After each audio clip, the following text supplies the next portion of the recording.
तो क्या हाल है मेरे भाइयों के, सब बढ़िया है ना। OnePlus 13 वेल ये फ़ोन हर साल की तरह 65,000 रुपीज़ के राउंड लॉन्च होता है और जब ये फ़ोन लॉन्च होता है तो मैं इसकी परवाह ही नहीं करता। एक्चुअली अगर आप इसका डिज़ाइन देखोगे ना तो ये मुझे तो विजुअली उतना अपीलिंग नहीं लगा। अब अगर किसी फ़ोन का डिज़ाइन ही पसंद ना आए तो 50,000 रुपये से ऊपर उस फ़ोन पे मैं कैसे स्पेंड कर दूँ, इवन दो मेरा ये काम है। आपके कमेंट्स भी आ रहे थे कि भाई अभी तक OnePlus 13 का आपने रिव्यू नहीं करा।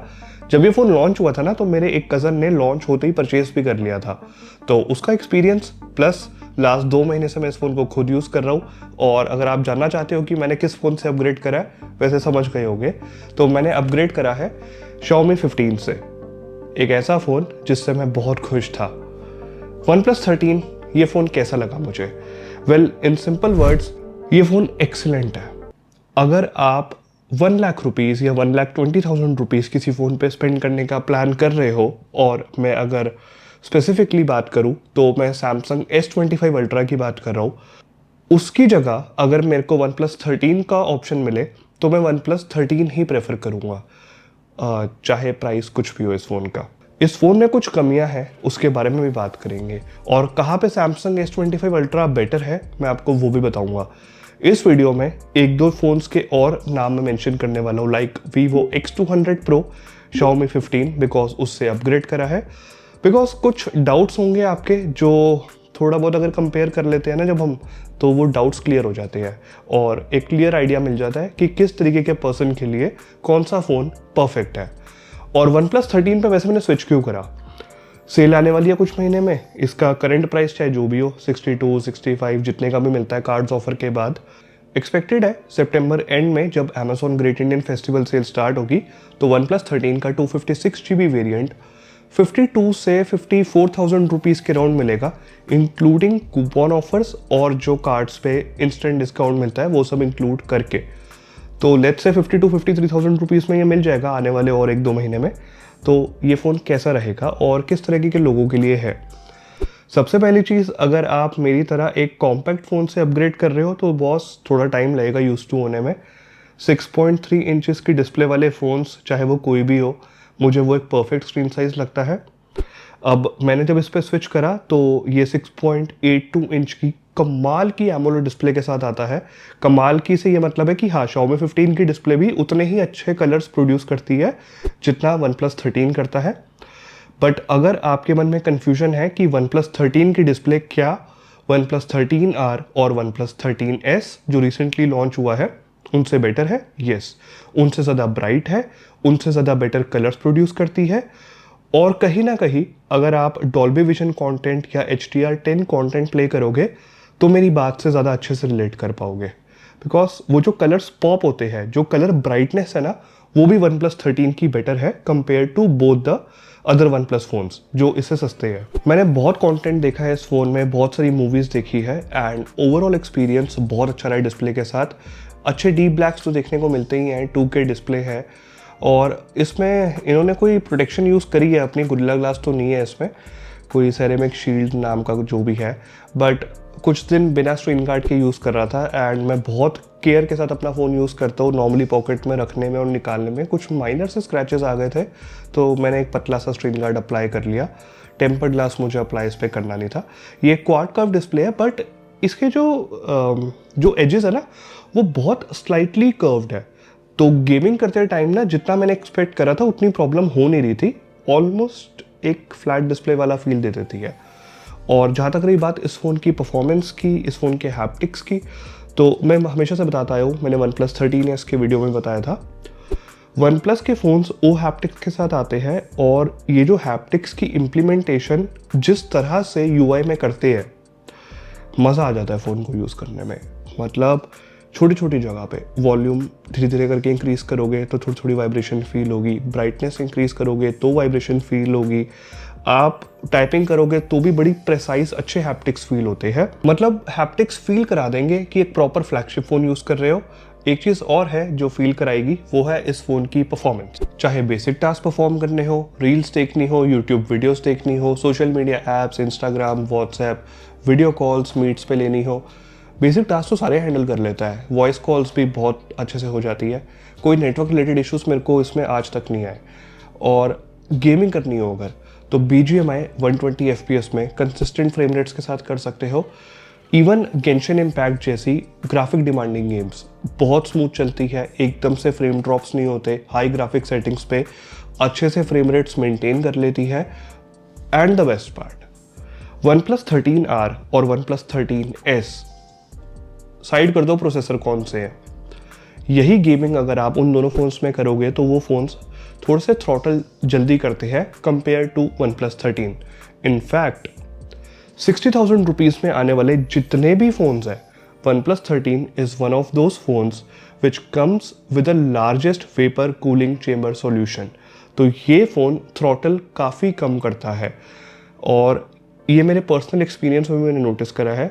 दिल्ली में समर्स चल रही है, जब बिल्कुल हार्श सनलाइट होती है ना, तो फ़ोन गर्म होगा अगर आप 4K वीडियोज़ वगैरह रिकॉर्ड करोगे, बट ये थोड़ा टाइम लेता है गर्म होने में। बाकी फ़ोन थोड़े से जल्दी गर्म हो जाते हैं, बात सिर्फ इतनी है। अच्छा, गेमिंग करते टाइम, या मैं नॉर्मली भी बता दूं कि मैं फ़ोन में म्यूज़िक बहुत सुनता हूँ। नॉर्मली फ़ोन साइड में पड़ा होता है एंड कुछ ना कुछ म्यूज़िक प्ले हो रखा होता है, तो स्टीरियो स्पीकर्स अच्छे हैं, लाउड है।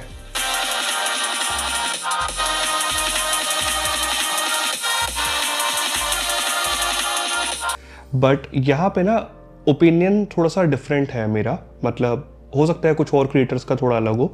मैंने Xiaomi 15 से स्विच करा है। अब मैं पर्सनली थोड़ा सा रॉक म्यूज़िक ज़्यादा प्रेफर करता हूँ। अगर आपने AC/DC का थंडरस्ट्रक सुना हो तो, नहीं सुनना तो बहुत अच्छे ट्रैक मतलब आप मिस कर रहे हो, ज़रूर सुनना।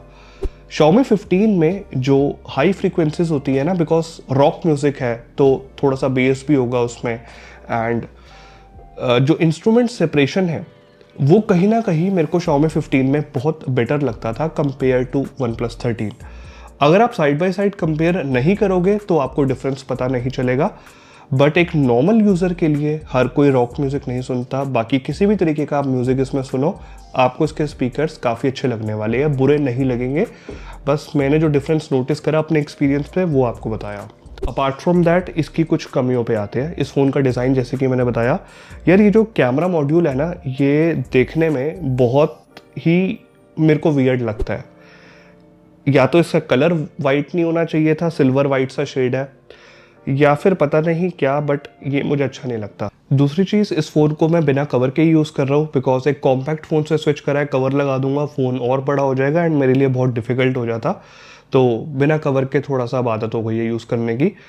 एंड इस फ़ोन के कैमरास पे आते हैं, जहाँ पे कुछ चीज़ें तो ऐसी है कि शायद एक बार को आपको मैं बोलूँगा कि Vivo X200 Pro इग्नोर कर देना, इस फ़ोन को यूज़ करने में आपको ज़्यादा बेटर फील होगा ओवरऑल भी एंड पोर्ट्रेट शॉट्स के टाइम भी। ये फ़ोन कमाल के पोर्ट्रेट शॉट्स कैप्चर करता है, 3x टेलीफोटो लेंस के साथ आता है। नो मैटर डे लाइट हो, लो लाइट हो, as detection is on point.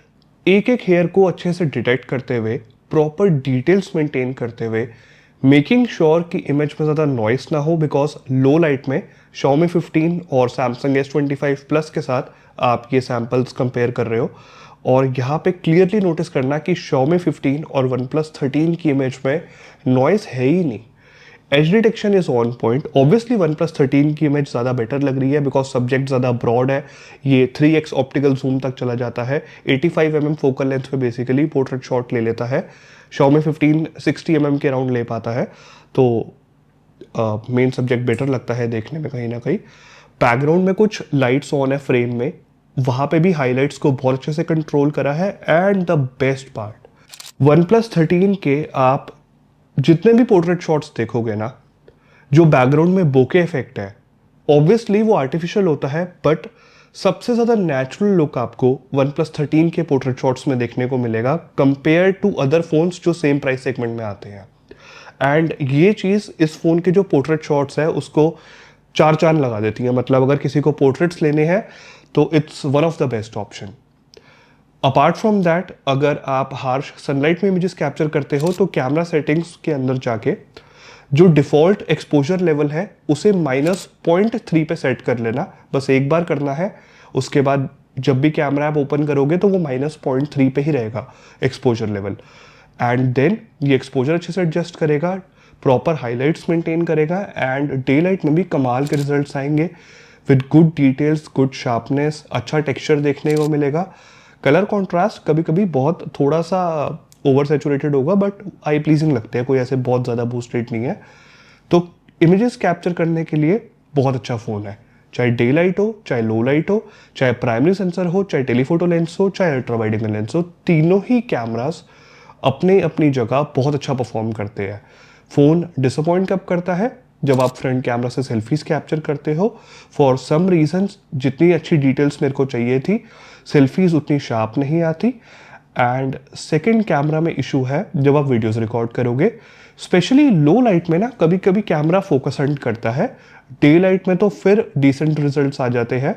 और यहाँ पे सैमसंग S25 अल्ट्रा वीडियोस बहुत कमाल के रिकॉर्ड करता है, OnePlus 13 कहीं आसपास स्टैंड में नहीं करता। तो वीडियोस के लिए क्लियरली सैमसंग बेटर है, but not the S25 and S25 plus. मैं स्पेसिफिकली S25 अल्ट्रा की बात कर रहा हूँ जिसका प्राइस 1 लाख से ज़्यादा है। Vivo X200 Pro no doubt अच्छा कैमरा फ़ोन है, अच्छे पोर्ट्रेट्स कैप्चर करता है, बट Vivo X200 Pro का भी फ्रंट कैमरा उतना अच्छा नहीं है, वहाँ पे इंप्रूवमेंट की ज़रूरत है।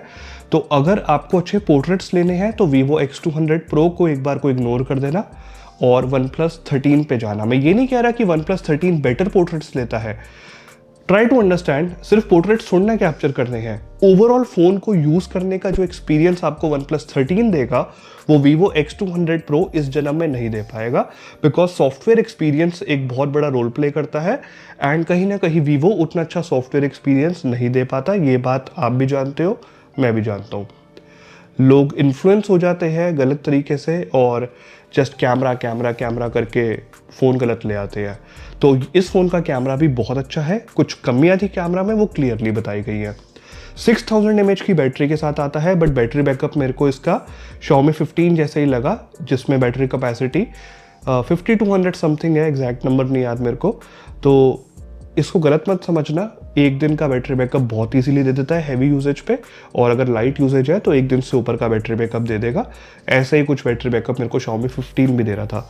आई गेस सब कुछ मैंने क्लियर कर दिया। 100 वॉट की फास्ट चार्जिंग सपोर्ट करता है, 15-20 मिनट में बहुत 50-60% चार्ज हो जाएगा। 6000 mAh की बैटरी है, तो थोड़ा सा बस मैंने बैटरी बैकअप बेटर एक्सपेक्ट किया था। आई गेस थोड़ा सा और इसको अच्छे से ऑप्टिमाइज़ किया जा सकता है। जब ये फ़ोन लॉन्च हुआ था ना, कुछ लोगों ने रिपोर्ट किया था फिंगरप्रिंट स्कैनर में दिक्कत आ रही है, जो अब फिक्स हो गई है। अल्ट्रासोनिक फिंगरप्रिंट स्कैनर है बाय द वे इसमें, तो बहुत अच्छे से वर्क कर रहा है, कोई दिक्कत नहीं आ रही अब तो। एंड इनिशियल स्टेज पे कैमरा में इमेजेस में थोड़ी सी ओवर शार्पनिंग थी, उसको भी बहुत हद तक फिक्स कर दिया है। तो बहुत अच्छा फ़ोन है, और जब सेल में मिले 52-54,000 रुपीज़ में तो भी परचेज कर सकते हो। इवन अभी भी 62 से 65,000 रुपीज़ में लेना हो तब भी ये वैल्यू फॉर मनी फ़ोन है। मेरे को ये फ़ोन ओवर प्राइस तो कहीं से नहीं लगता। उम्मीद करता हूँ कंटेंट इन्फॉर्मेटिव लगा होगा। यहाँ तक वीडियो देखिए, सब्सक्राइब कर देना। कुछ भी ओपिनियन हो नीचे कमेंट्स में बताना, एंड मैं बहुत जल्द नेक्स्ट वीडियो में मिलता हूँ।